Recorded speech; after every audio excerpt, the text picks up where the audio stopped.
She'll explain how table topics works again, and look forward to it. Tricia can take it away.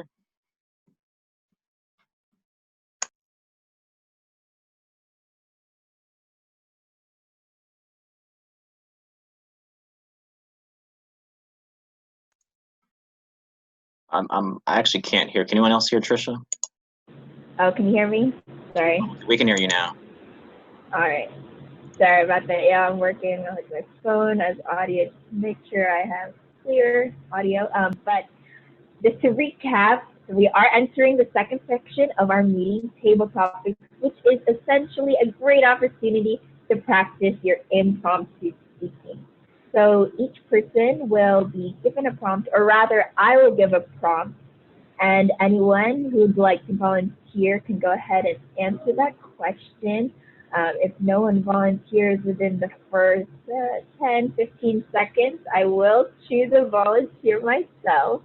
But the theme of our meeting is about UGA. So as we're about to enter back onto campus or back onto virtual classes, I decided to have some fun facts about UGA, some facts I didn't know about before. And so hopefully they'll be great conversation starters or easy to answer questions. Let me go ahead and present this PowerPoint. We can get this up and running. Oh, present, there we go. All right, so I have 8 different table topics. Up on the screen, we have UGA, our mascot. We have the arch. We have the red coat. We have the chapel bell up on North Campus. We have a bit of history. There's two history type style images, one of which I believe is of campus, the other of which is the first football game that UGA ever had. Another one, we have a picture of a famous guy on a bench. I don't quite remember his name, but if you select that, I'm sure we'll find out. And finally, we have a picture of Stanford Stadium / Dooley Field. So if anyone would like to volunteer, feel free to just shout out which image you'd like to pick, and behind that image has an accompanying question, which will be our table topic section.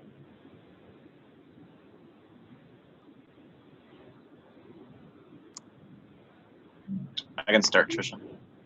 All right, good. Slate, which one would you like to pick? I'll pick UGA up in the corner. UGA, all right. The UGA mascot. So UGA has had several mascot changes in its early years, from a goat to a white bull terrier to today's famous English bulldog. The UGA live bulldog story began in earnest in 1956 when Georgia alumnus Frank Sonny Silas took an English bulldog to the first home football game that season. Apparently impressed with the dog, Georgia coach Wally Butts asked Siler if he would allow the dog to become the school's official mascot. So the table topics question to answer between 1 to 2 minutes. It's a disco for reference for everyone else. As long as you reach the minimum 1 minute, you're A-okay to be put in through the voting round.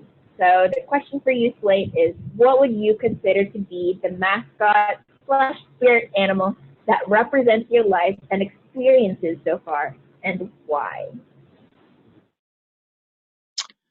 So, what would be my spirit animal? I'd say my spirit animal would have to be a dog. Dogs are just always so cheerful, so friendly, and so ready to help. The dogs are the animal. They're like, you come home and they think, where are we going next? They'll follow you around. That's definitely how one of my dogs are. They're just ready to do whatever they want as long as it's with you. So I think it really represents me because I'm ready to do whatever's going on. I try to get involved, do something with my life. I know when I first got on UGA campus, I just went around to do every meeting I could. I went to the involvement fair, asked around all the clubs, and thankfully over the years or semesters, I started to prioritize what mattered more. But dog really is my spirit animal. They're always there for you, friendly, and they just love to be around people. So, and that of course ties in with Uga. Uga's a dog, it represents UGA. And if I had to choose a specific dog, I would have to say Golden Retriever, just because that's what one of my dogs are, and they're really awesome. So, thank you, Tricia.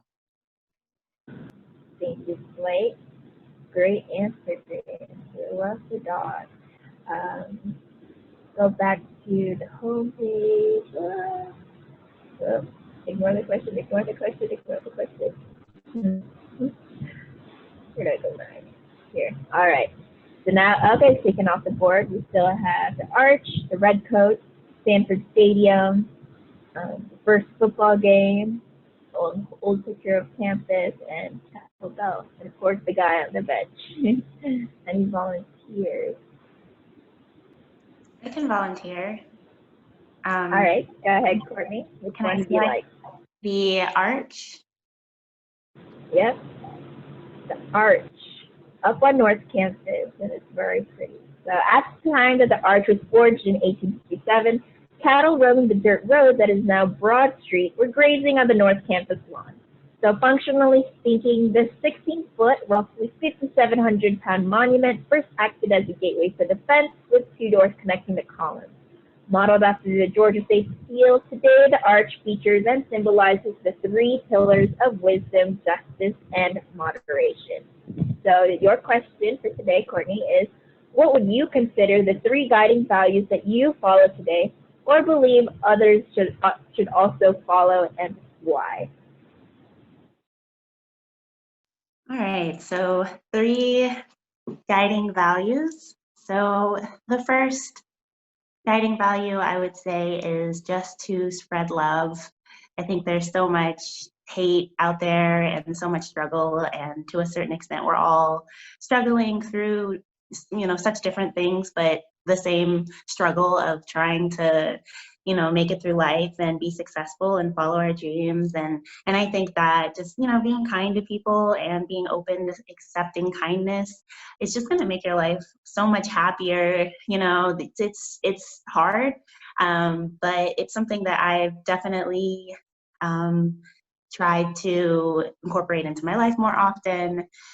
My other guiding value would be to try to be the best version of yourself. So try to work hard and really think about the things that you love and try to, work as hard as you can, and to, only be trying to impress yourself. Don't try to impress anybody else. Like, you are the person that you are trying to love, and you're the only person that you can be. And if you're trying to be anybody else but yourself, it's probably not going to work out very well for you.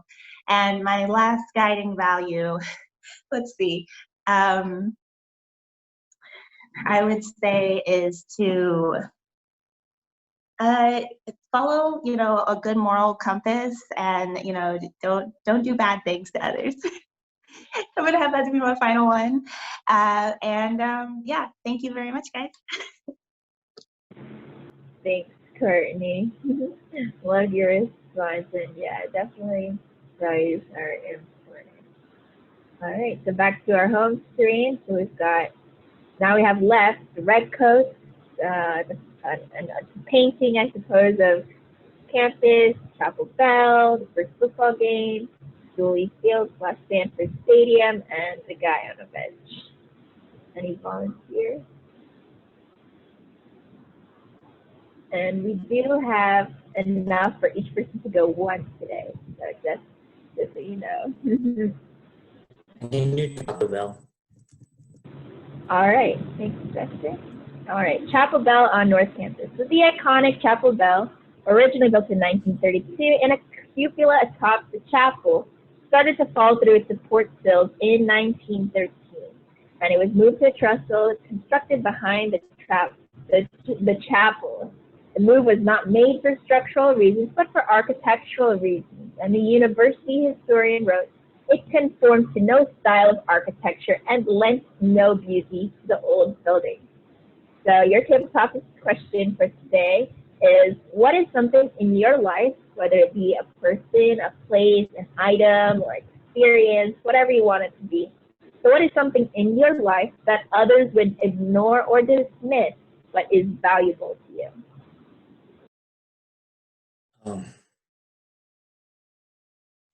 I picked a hard one. Give me a sec.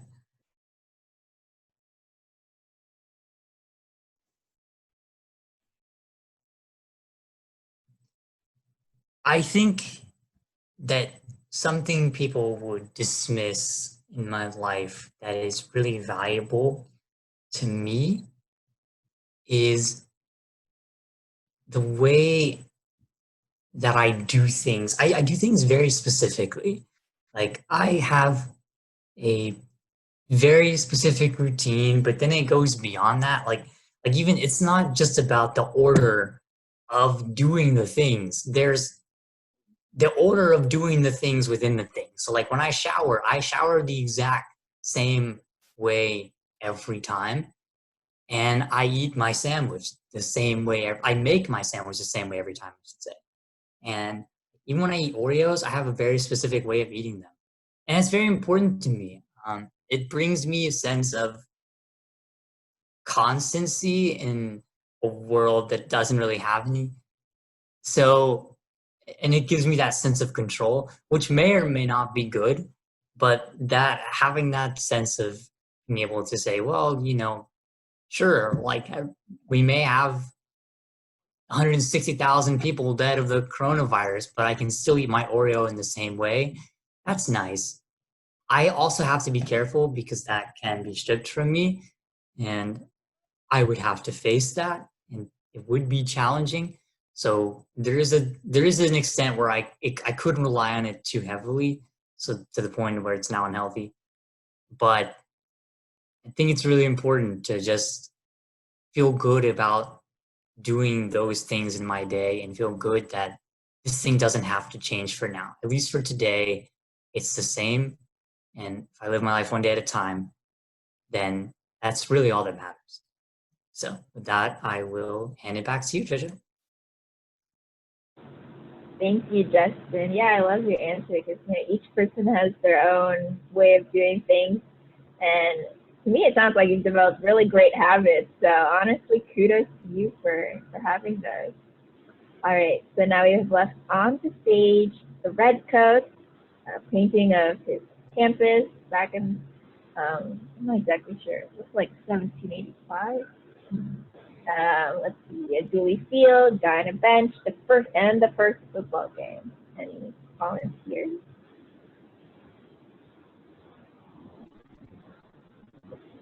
Oh yes, go ahead, Scott. Which one would you like to pick? Oh yes, please, Tricia. Could we do the painting, please?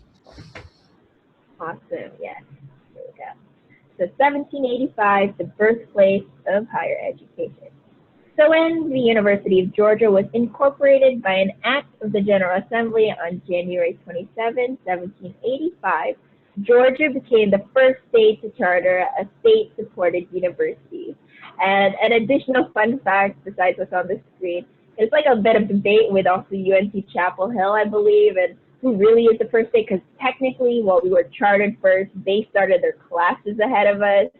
So just something, I guess, fun to know. But your question for today is, what is your earliest or fondest memory that you remember from your childhood? Okay. Wow. So, let me think. The fondest memory I can remember from my childhood was being able to travel a lot, especially for vacations. I remember especially all of the places my mom and dad and I were able to go when I was a kid that would give anything just to see those places one more time. Places such as Houston, Texas, to which I'll say, if any of you guys have the chance to go down to Houston, you know, a lot of good restaurants, Galleria Mall, especially an ice skating rink to do some ice skating. So Houston, Texas, Las Vegas, especially if we get old enough to get into the casinos. So. So that part of my childhood, being able to travel that easily, especially on vacations when you did have spare time, that's the one thing that I value the most. And when the opportunity comes about, not only when COVID ends, but when there's also enough resources to do so, I'd like to I would like to travel some more, not just to those places I went to as a kid, but even parts of the U.S. that I haven't seen before. I mean, for instance, I would love to be able to see for the first time New York and even New England as well. Never been up there before, so that's one thing I look forward to in the future, as I did as a kid, being able to travel a lot. So thanks, guys. Thank you, Scott, for that answer. Yeah, travel. I mean, when you're smaller, everything just looks so much bigger. Like if you ever visit like an old elementary school or something, the building itself just feels so much tinier. But when you're small, I mean, it feels like the entire world for you. So let's see. All right, we've got left up on the screen the Redcoats, Stanford Stadium, the first football game, and a guy on a bench.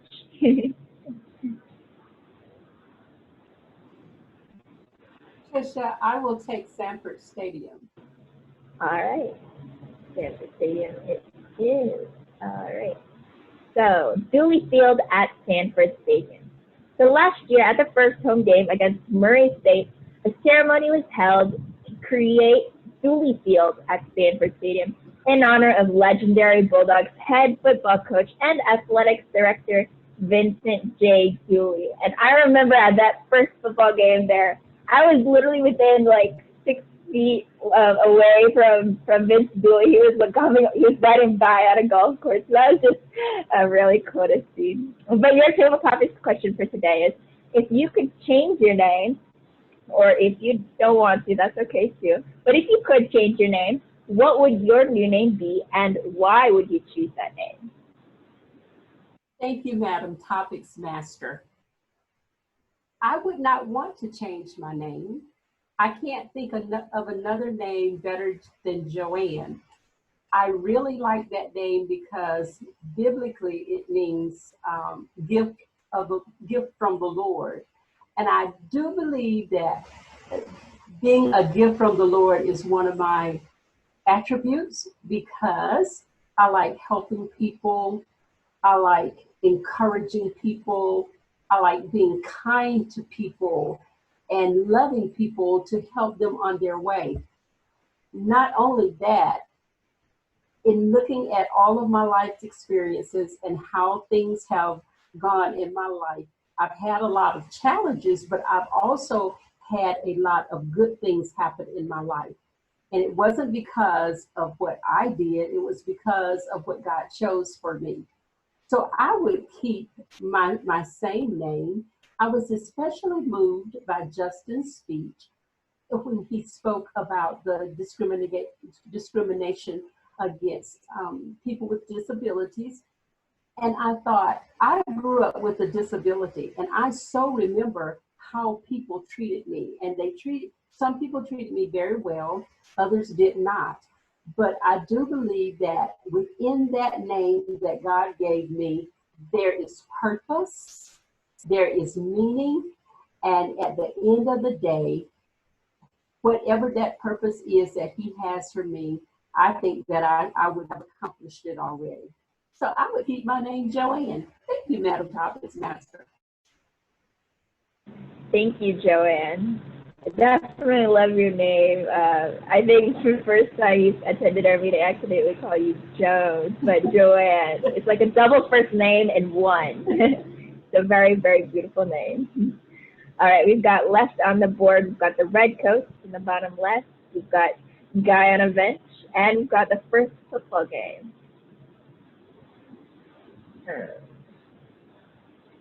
Tangela, Divya, Kimberly. Anyone want to go for any of them? I can go. All right, Kimberly, which one? The benchman. Benjamin, yeah. All right, there we go. Sitting with Bernard Ramsey. There we go. That's his name. Bernard B. Ramsey was one of UGA's most charitable benefactors. He's passing in '96, executed a gift funding the Honors Program Foundation Fellow Scholarship and the Ramsey Scholarship. And his dedication to the university is honored by the Ramsey Student Center, where all the athletic, recreational things are.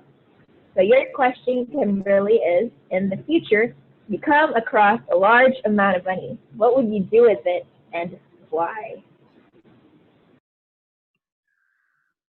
Oh, okay. If I had a lot of money in the future, I guess a large portion of it will be to donate to charities. I don't have a specific charity in mind, mainly because, I don't know, there's just too many charities to really just choose a select few. I'm probably going to donate a lot of it. But the other portion of my large money, I'll probably, I don't know. So recently I got into sci-fi. Which is strange because I never liked sci-fi before. The show I watched was The Orville, and I guess, you know, it would be cool to actually build a spaceship with the money that I have, or I guess I could buy one from SpaceX too, because, you know, their rockets are somewhat cheap. I guess that's what I would do with my money. Other than that, I'll probably just. Okay. It would be cool if I spend a portion of that money on like an island too. Like I'll name it probably like Green Island, and it'll just be like an open island. Okay, and that's what I would do with the money. Awesome. Thank you, Kimberly. Yes to all those points. Yes, there are a lot of nonprofits out there. As I found out through my internship this summer, spaceship would be cool, as I found out watching the 100 and everything SpaceX is doing. And yes to the island too, because Mr. Beast, the YouTuber, he has that ongoing tournament. He always gives a lot of stuff away, but I think the final thing is everyone, he's going to buy an island, and like it's like a last to stay sort of thing. Like whoever the last person to stay on the island will be the one to keep the island, I think. So all very real things that you can do with lots of money. So with that, we have our final two. We have the Redcoats, and we have the first football game. And if you're not a football fan, it's A-okay. That's just the inspiration behind the question. So no need to be a super sports fan. Let's see. Vidya, is there any specific one you'd like to take? Or? Yeah, I can go ahead and I'll choose the Redcoat. Redcoat. Mm-hmm. The Redcoats are coming. So the first band, predecessor of today's Redcoat Marching Band, was formed by the Military Department's Student Cadet Corps. So the first non-military related performance was in 1906 at a Georgia Clemson baseball doubleheader. It wasn't until the band reformed at the end of World War II in 1945 that it was officially non-military and included female students. So today, the Redcoat Marching Band has more than 430 members and is recognized as one of the best in the nation. So your question, Lydia, is, what organization, academic, extracurricular, religious, whatever organization you've ever been a part of, or a group of people has impacted your life in a meaningful way that you hope would also impact others in a positive way? Okay. So when I was in high school, I was part of extemporaneous speaking, which was a club and also a class. And I think that has impacted my life a lot because I was I was necessarily not not having stage fear or any such thing, but I did not know that I had this talent that I could speak in front of large audience in a way where I can convey my ideas within a short amount of time, make great decisions. So extemporaneous speaking, we had competitions between schools, and then it went to national levels as well. And we were given the topics, and we went through great rigorous training for it. Our teacher, who took it very seriously, of course, we were all passionate about it. She made sure that we were enunciating everything properly, and we were having the decision-making skills, because we would be given a topic, essentially about 10 topics, which were current issues to politics, to environment, and then we will have to choose one of it, and we will have to prepare a speech within 30 minutes, including 7 resources with their names, their years, the source details, and deliver it not more than 7 minutes to someone you have never spoken before, and convince them why you were, a great person. But this has shown me that I do have this talent, and has impacted me a lot in my life. Thank you. Thank you, Vidya. Wow, that's a really, really great experience. And I know this is your first meeting with us, so hope if you decide to continue with us, that Toastmasters will also be a really awesome outlet tool for you to grow in your public speaking. Yeah. And so we have our, you're welcome. And so we have our final one, the first football game. Tangela, if you'd like to go ahead and answer this question. Here we go. So this is our last one, the Deep South's oldest rivalry, related to football. So the first football game was played in 1892 with a 50-0 win over Mercer. The second game, well, we lost to Auburn University in 1892, and so now the Deep South's oldest rivalry stands at 57-55-8 Georgia. So good odds. So your question for today, Tangela, is what was the longest grudge you've ever held against a person or an idea, and how did that begin, and maybe even resolve later on?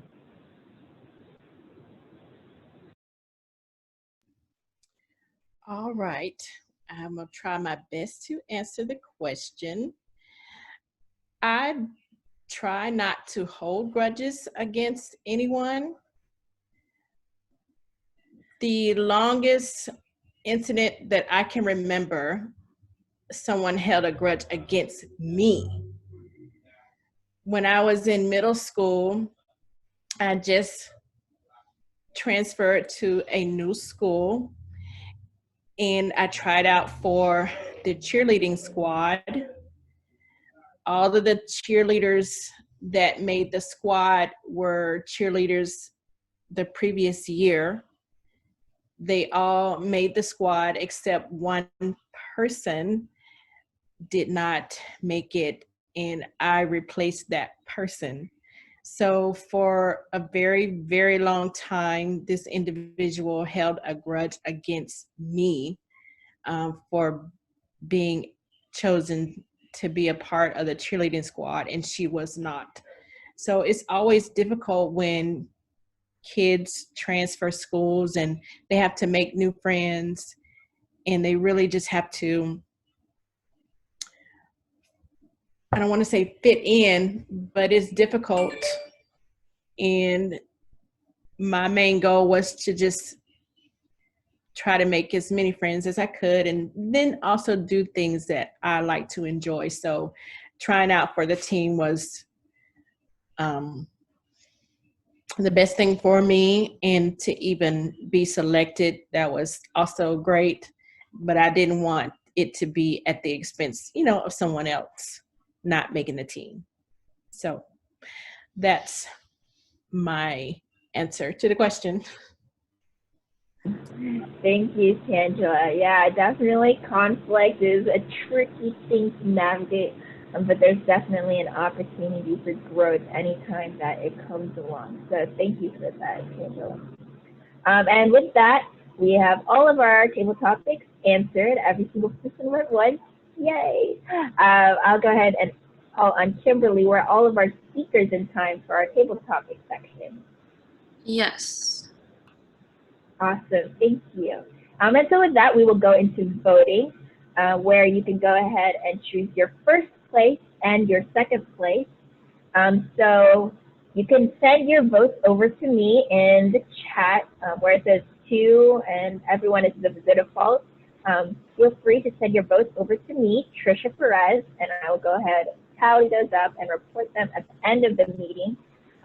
Throughout our section, I typed in everyone's name and everyone's topic, but in case you forget, I can go ahead and say those aloud while y'all are sending your votes. So we had Slate talking about a spirit animal, which is dog, Courtney with the arch and 3 values, Justin with the chapel bell and having order in his life, Scott about UGA's founding and his fond memories for travel, Joann chose Dewey Field and keeping her name, video, oh well, I didn't include video with red coats, and oh no, went up to Kimberly. Kimberly chose Bernard Ramsey, what to do with large amounts of money, video with the red coats and an impactful org she was a part of, and lastly but not least, Tangela chose their rivalry and her experiences with holding grudges.